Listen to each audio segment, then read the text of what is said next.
Hello la team, j'espère que ça va chez vous. Quant à moi, je me porte hyper bien. Dans cette vidéo, nous allons parler de bourse d'études russes. Restez connectés parce que c'est tout juste après l'intro.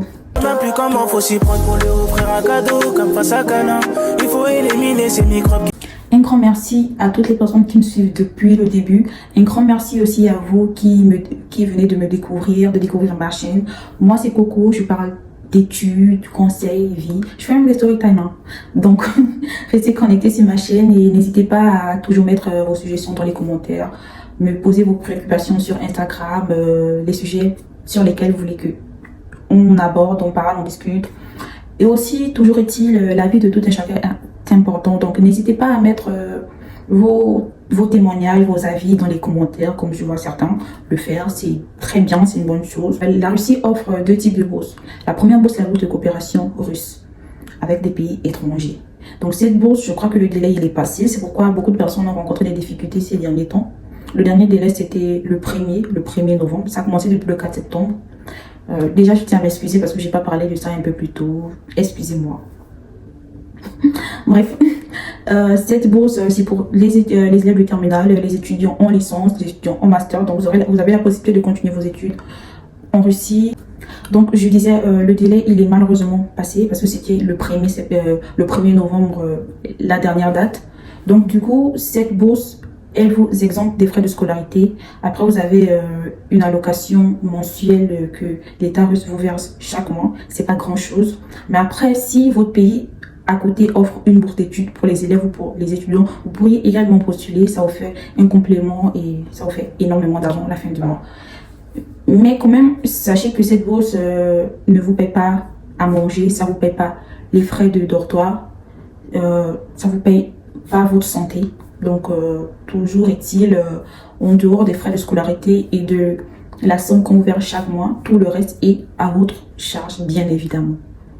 Et je rappelle que cette bourse, elle est ouverte aux étudiants, aux élèves de terminale, aux étudiants qui ont eu leur licence, aux étudiants qui ont eu leur master, qui souhaitent continuer en master ou en doctorat selon la filière de leur choix. Donc, vous déposez les dossiers sur le site que je vais mettre dans la description pour les étudiants qui veulent postuler en ligne. La deuxième bourse concerne seulement les étudiants qui veulent aller continuer en master et en doctorat.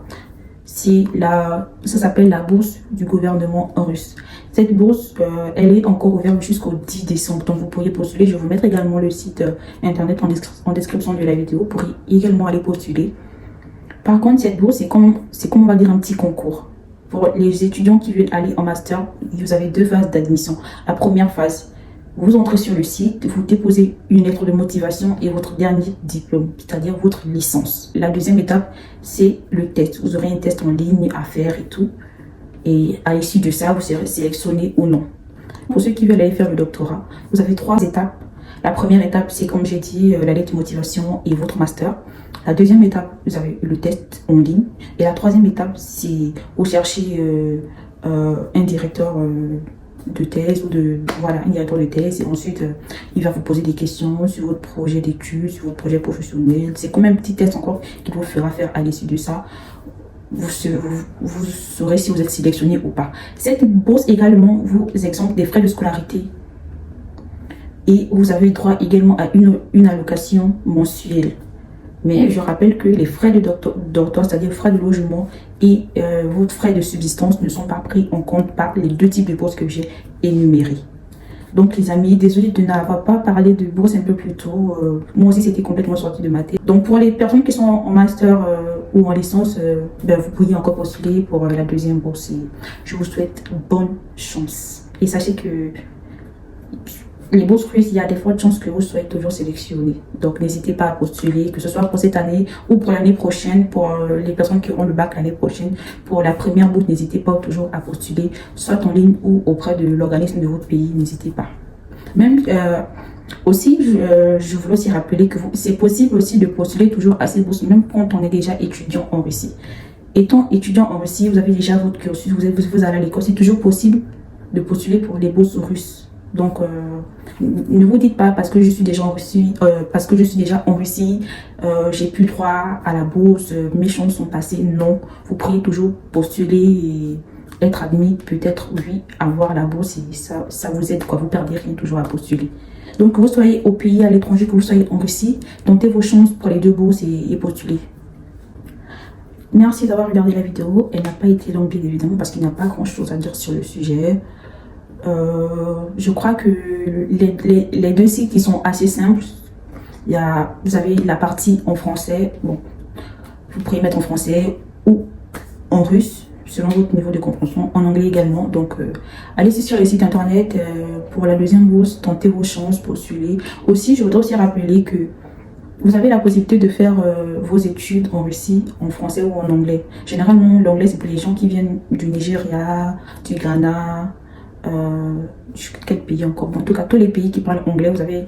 C'est principalement ces pays qui choisissent le cursus en anglais. Généralement, des gens qui viennent de l'Afrique centrale, aussi Bénin, Togo, Mali, Côte d'Ivoire et tout.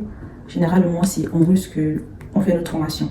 Donc voilà, c'est l'avantage de la possibilité de choisir entre être enseigné en russe ou être enseigné en anglais. Les amis, merci d'avoir regardé la vidéo. N'oubliez pas de vous abonner, liker, partager, commenter. Aussi, mettez-moi vos suggestions dans les commentaires sur Instagram, écrivez-moi. N'hésitez pas, partagez-moi également votre expérience, que ce soit en Russie, dans un autre pays étranger, parler de vos conditions de vie là-bas. C'est toujours important. On peut, un jour dans nos vidéos, parler peut-être de l'Espagne, parler peut-être de... Voilà, avoir une expérience ailleurs qu'en France ou en Russie. Merci beaucoup aussi. Les amis, aussi, j'ai vu que vous me demandiez beaucoup quelle est la procédure pour quitter de la Russie, pour continuer ses études en France. Sachez que toutes les procédures sont bonnes pour quitter d'un pays, pour quitter d'un pays à un autre. Toutes les procédures sont bonnes. Mais après, je vais vous donner la procédure qui est là où les 2 procédures qui sont les plus fiables pour vous de continuer vos études en France en venant de la Russie. Mais avant ça, on doit être à 500. Hein. Quand on a atteint 500, je vous sors la vidéo, promis. Merci d'avoir regardé la vidéo et les amis, je vous fais plein de bisous. Portez-vous bien. Ciao, ciao.